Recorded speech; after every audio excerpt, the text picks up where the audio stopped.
Assalamualaikum warahmatullahi wabarakatuh. Jumpa lagi di channel Isoleh TV bersama saya Ismail Soleh. Kali ini saya ada di makam Pangeran Diponegoro bersama si Guru. Nah, kali ini kita manfaatkan hari Minggu ini kita jalan-jalan ke sini saja sekaligus belajar tentang sejarah. Nah, seperti apa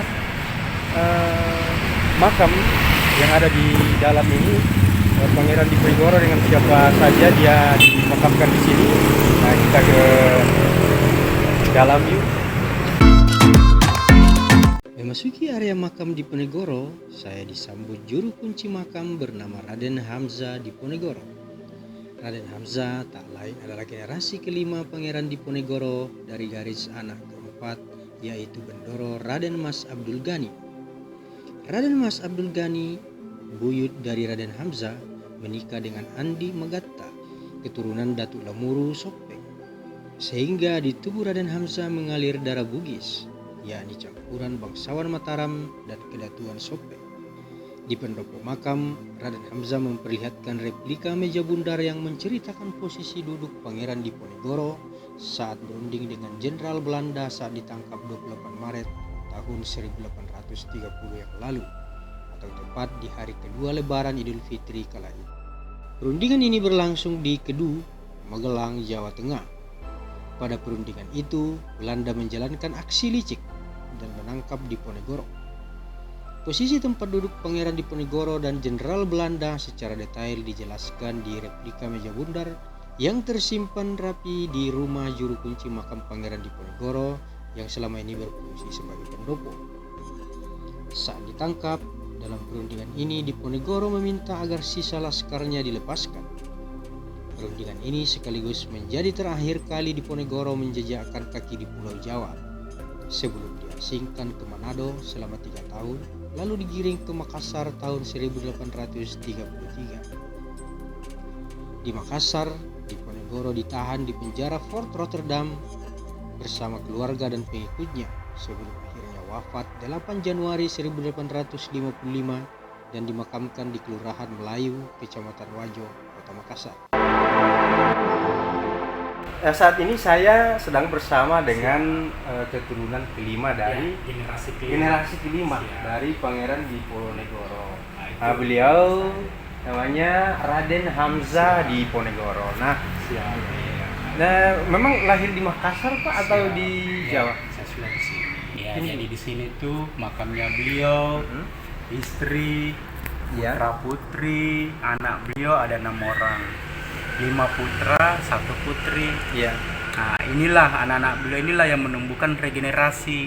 Iya. Karena waktu beliau diasingkan itu bersama istri dan anak-anak beliau. Ya 5 putra, 1 putri itu. Yang lain selain istri, Ya, jadi sebagian itu laskar pengikutnya. Tetapi sebagian besar laskar pengikut beliau itu ada di Manado.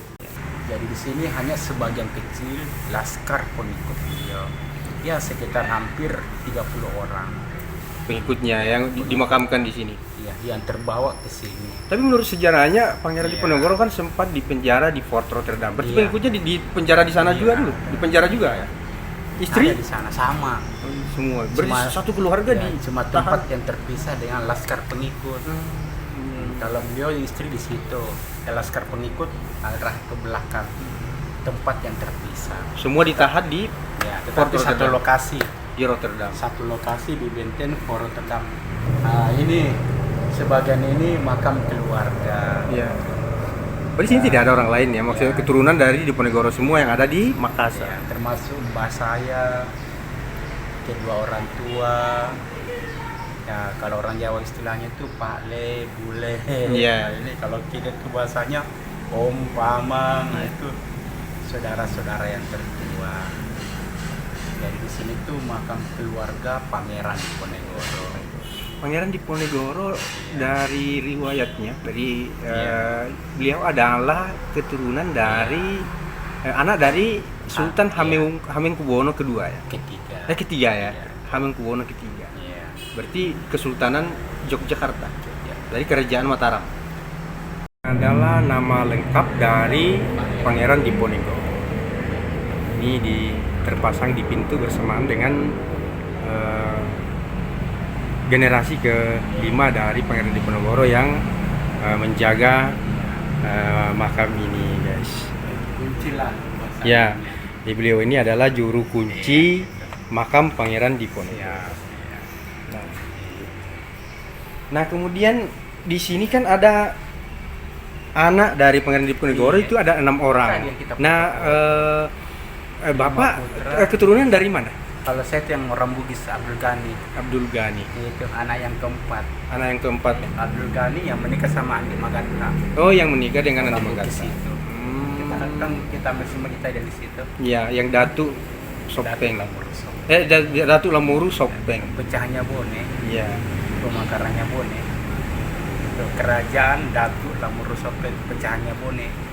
Jadi anaknya beliau yang nomor 4, Raden Mas Abdul Ghani, menikah sama anak Raja Datu Lamuru Sopeng yang pemecahannya Bone, kerajaan Lamuru itu. Itulah yang jadi buyutnya Bapak ya. Itulah buyut saya.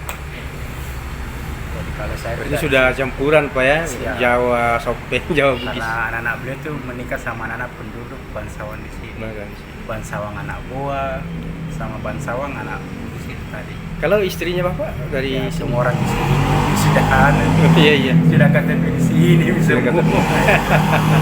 karena anak beliau sudah kawin sama orang sini sudah. Jadi mau dibilang ya sudah ini. Sudah Makassar ya. Sudah Makassar. Makanya mukanya juga, aura orang muka juga sudah aura-aura muka Makassar. Sudah, iya. Gitu. Vokalnya juga itu vokal Makassar. Makassar. Iya. Sepeninggal Diponegoro di Makassar, anak-anak beliau yang ikut dalam pengasingan lalu menikah dengan bangsawan Sulawesi. Selain Raden Mas Abdul Ghani yang menikah dengan Andi Maganta dari Kedatuan Sopeng, putra keduanya yang bernama Bendoro Raden Mas Abdul Rahim juga menikah dengan Fatima Daeng Sugi yang juga bangsawan Makassar. Lalu, anak sulung Diponegoro bernama Bendoro Raden Mas Abdul Rahman menikah dengan Saripatene, juga adalah bangsawan Makassar. Dari beberapa anak laki-laki Diponegoro yang mempersunting bangsawan Bugis Makassar, melahirkan keturunan hingga generasi ke-6 hingga kini dan menyebar di Sulawesi dan Pulau Jawa. Untuk mengenang Pangeran Diponegoro yang telah berstatus pahlawan nasional, maka namanya diabadikan sebagai nama jalan yang ada di depan makam. Makam ini terletak di pusat kota Makassar. Nah, beginilah suasana jalan Pangeran Diponegoro di Makassar, guys, di Kelurahan Melayu, Kecamatan Wajo. Selain dari Makassar, makam ini kerap diziarahi wisatawan dari daerah. Bahkan kadang-kadang dari kalangan pelajar dan mahasiswa yang hendak melihat langsung makam Diponegoro untuk mengetahui sejarah dan sepak terjang beliau dalam melawan penjajah. Pangeran Diponegoro dimakamkan dalam satu komplek bersama istri, anak, dan puluhan pengikutnya. Lokasi makam ini berjarak sekitar 3 km dari Fort Rotterdam, tempatnya ditahan.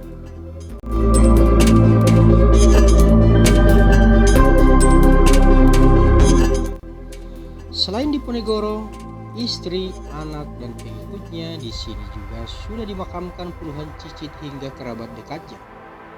Pangeran Diponegoro memiliki beberapa nama lain.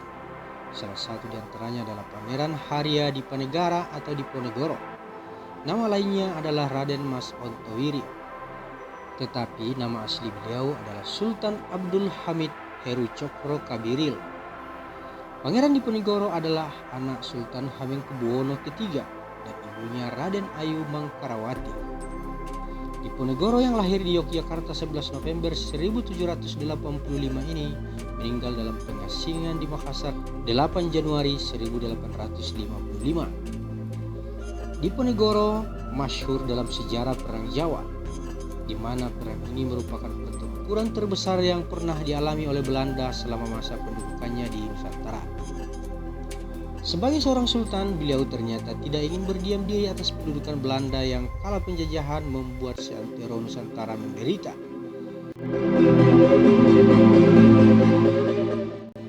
Karena turut merasakan penderitaan itulah, Pangeran Diponegoro menyatakan perang terhadap Belanda.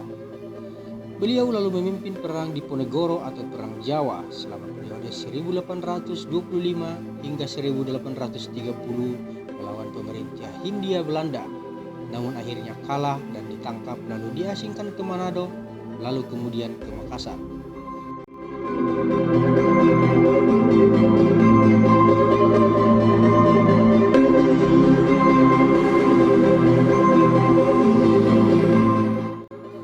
Diponegoro dalam perjuangannya selain sebagai Raja Mataram, beliau juga dikenal mendalami ilmu agama dan tarekat. Berjuang dan berdakwah berjalan seiring dan berlangsung hingga akhir hayatnya.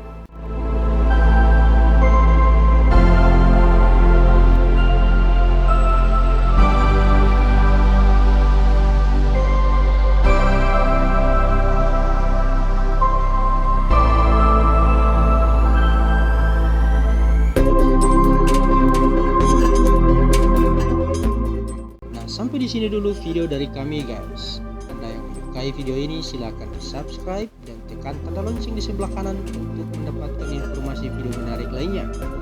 Jangan lupa like dan komen di bawah video, kemudian share ke teman-teman lainnya untuk berbagi informasi. Karena berbagi itu indah guys. Sekian, assalamualaikum warahmatullahi wabarakatuh.